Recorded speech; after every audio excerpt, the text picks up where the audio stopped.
Bonjour à tous, c'est Biodog. On se retrouve aujourd'hui pour une vidéo sur le chien chinois à crête. C'est une race de chien un petit peu particulière, donc je souhaitais développer un petit peu cette race de chien qui est parfois un petit peu une curiosité puisque j'ai moi-même un petit chien nu et en rue on me pose souvent les questions, est-ce fragile au niveau de la peau, etc. Donc ça engendre pas mal de conversations. C'est pour ça que cette vidéo est faite pour répondre un peu à toutes sortes de questions. Alors, je vous détaille ça en 6 points. Caractéristiques physiques, origine et histoire, ça ce sera court, juste pour un petit peu qu'on sache d'où vient ce petit chien. Caractère et aptitude, conditions de vie, santé et toilettage. N'hésitez pas à vous abonner. Sur le bouton rouge, vous pouvez cliquer dessus, ensuite sur la petite cloche pour recevoir les notifications. Un petit like, ça fait toujours plaisir. Partagez à vos amis qui souhaiteraient en connaître un peu plus sur cette race. On se retrouve tout de suite. Voici ma petite Roxine qui a 6 mois et demi maintenant. J'ai attendu de connaître un peu la race avant de sortir cette vidéo. Alors pour vous expliquer avec mon petit mannequin, donc le chien chinois se décline en 3 sortes, j'aurais tendance à dire. Certaines personnes vous diront 2 sortes et d'autres 4.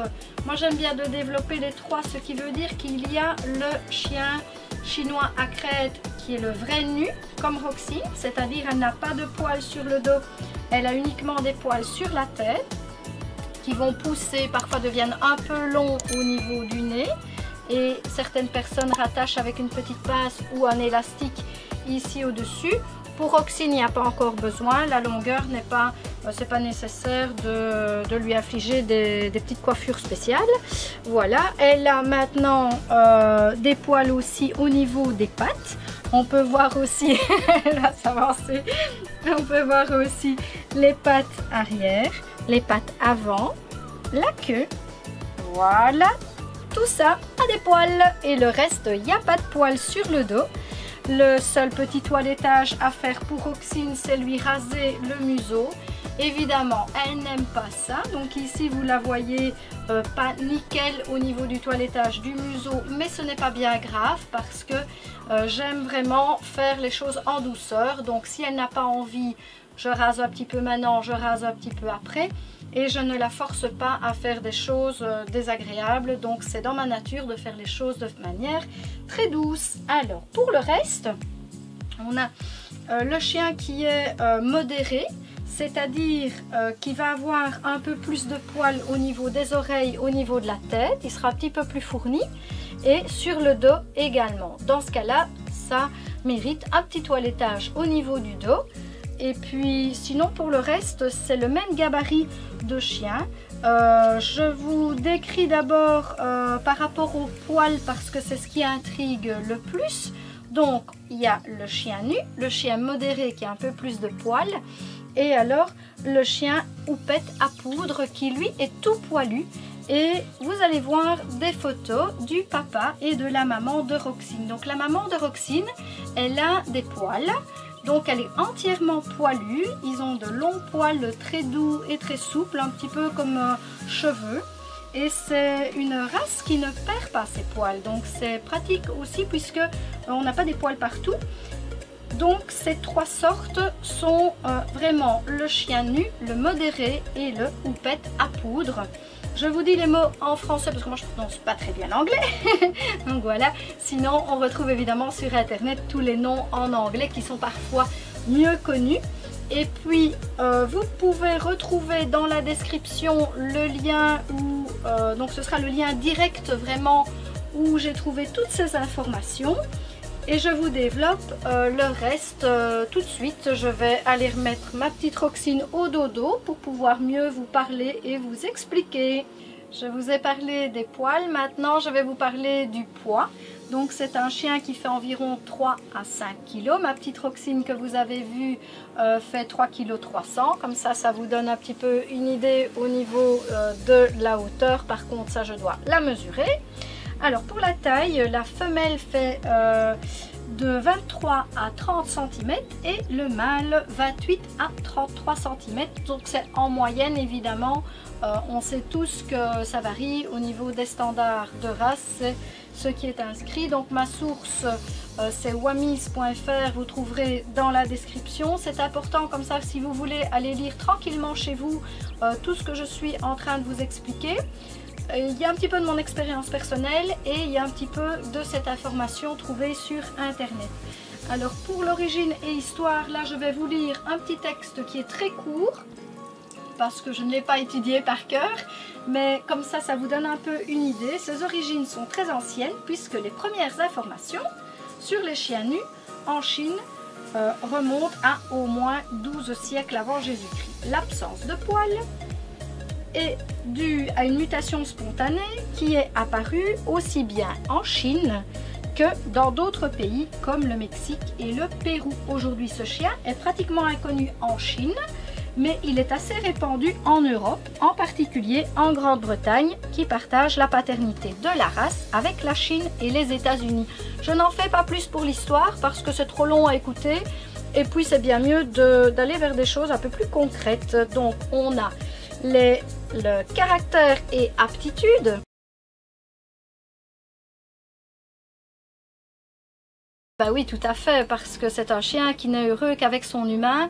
Il n'aime pas trop être tout seul et il aime mieux passer du temps évidemment avec son humain. Je préfère dire son humain que son maître. Son maître, ça fait toujours quelque chose de dominant, etc.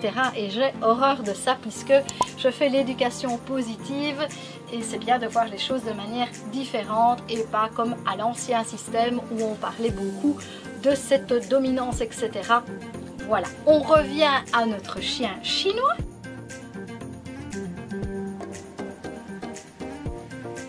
Oui, bien entendu, ce chien est joueur, il adore s'amuser avec toutes sortes de jouets. Par exemple, ma petite Roxine, pour l'expérience personnelle, elle adore les peluches et les jouets en caoutchouc. Elle ne s'intéresse pas tellement aux balles ni aux bâtons, comme on pourrait lancer un bâton à d'autres chiens. C'est des petits chiens qui aiment leur confort, donc qui ne prennent pas spécialement des choses dans la nature, mais plutôt voilà, des petits jouets assez amusants. Et quand ça fait cuicui, eh ben c'est encore mieux.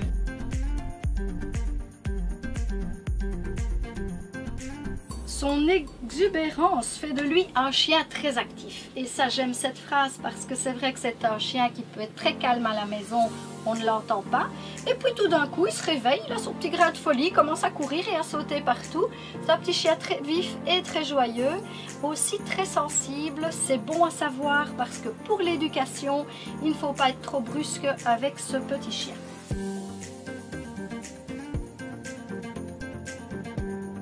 Oui, évidemment, ce petit chien adore interagir avec l'homme et si on lui propose des activités ludiques, ce sera son plus grand bonheur.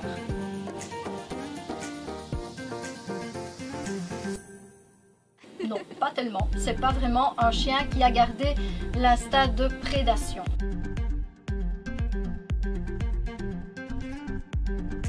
Je dirais plutôt méfiant des inconnus, mais pas trop, voilà. Ma petite Roxine, moi, elle n'est pas trop méfiante des inconnus. Elle va dire bonjour assez facilement. Maintenant, c'est un petit chien qui va être sur la réserve et ça fait vraiment partie des caractéristiques de la race.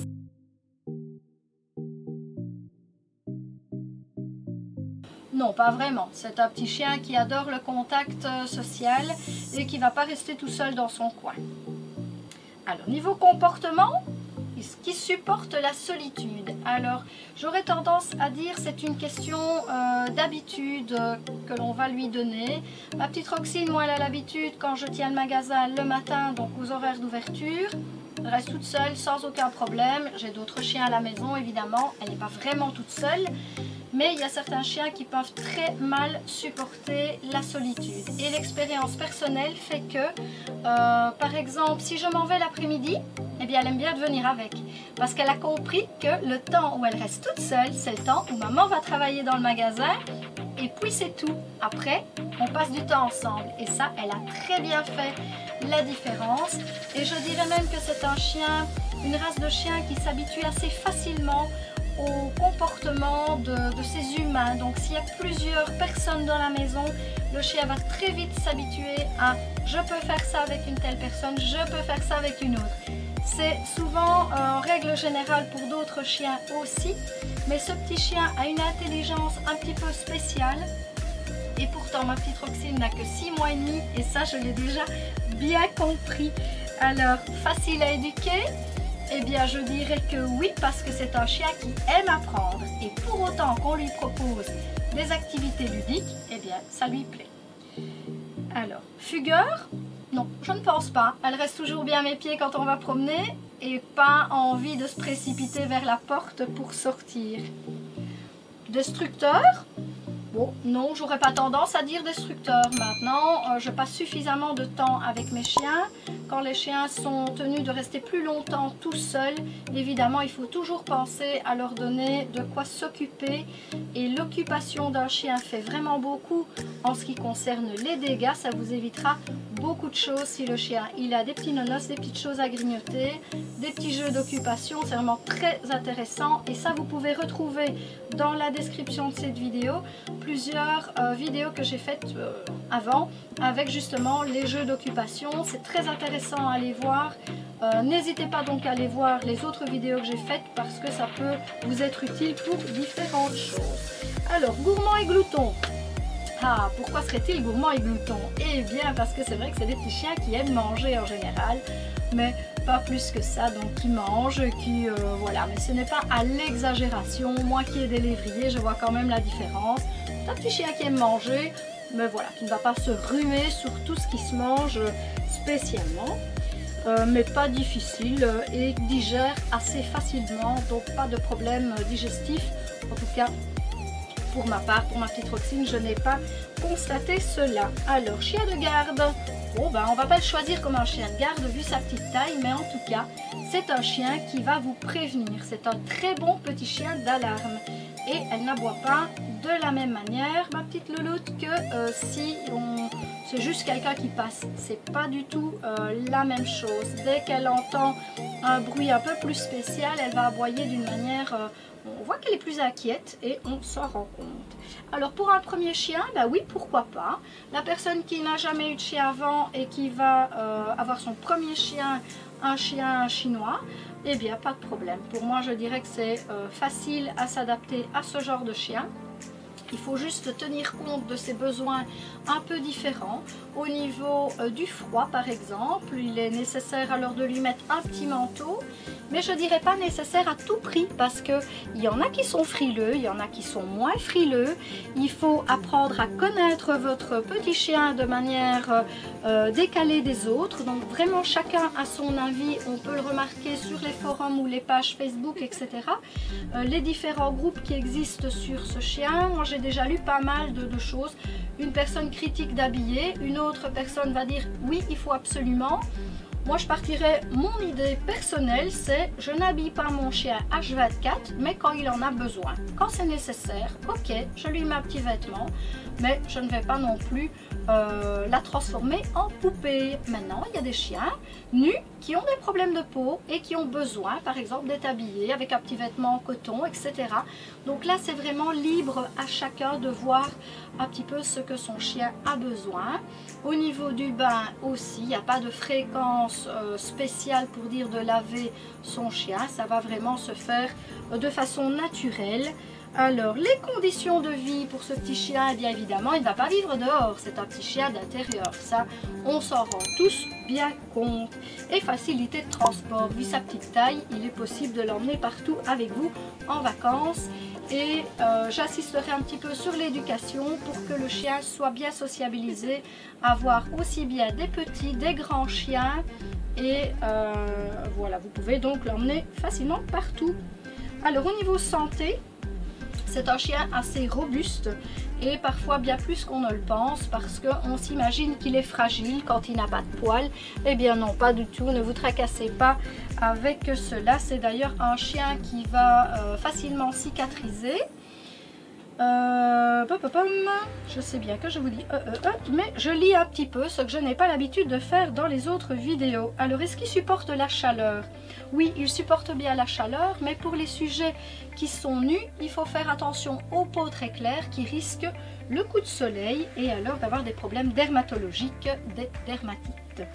Alors, toilettage et entretien, ça va de soi, le chien qui a plus de poils évidemment demande plus d'entretien que celui qui en a moins. Mais ça va de nouveau dépendre un petit peu de la nature, de la peau de votre chien. Pour l'instant, moi j'ai la chance avec ma petite Roxine, c'est qu'elle est en très bonne santé au niveau de la peau, elle n'a aucun souci. Et j'aurais tendance à dire ma petite touche personnelle, moins on y touche, moins il y a de problème. C'est-à-dire pas besoin de couvrir le chien de crème et de soins spécifiques. On laisse aller tranquille. Évidemment, s'il y a un problème, alors on a recours évidemment à son vétérinaire. Alors, remarquez conseil, et bien ici, je dirais, c'est une race à découvrir. Donc c'est bien de se documenter. Si un jour vous désirez ce genre de petit chien, j'ai un bon élevage à vous recommander. J'avais donc demandé à Laurence Cachera si je pouvais la citer dans ma vidéo. Évidemment, elle m'a répondu oui, elle a de très beaux chiens en bonne santé et je pense qu'elle fait un bon travail d'éleveuse.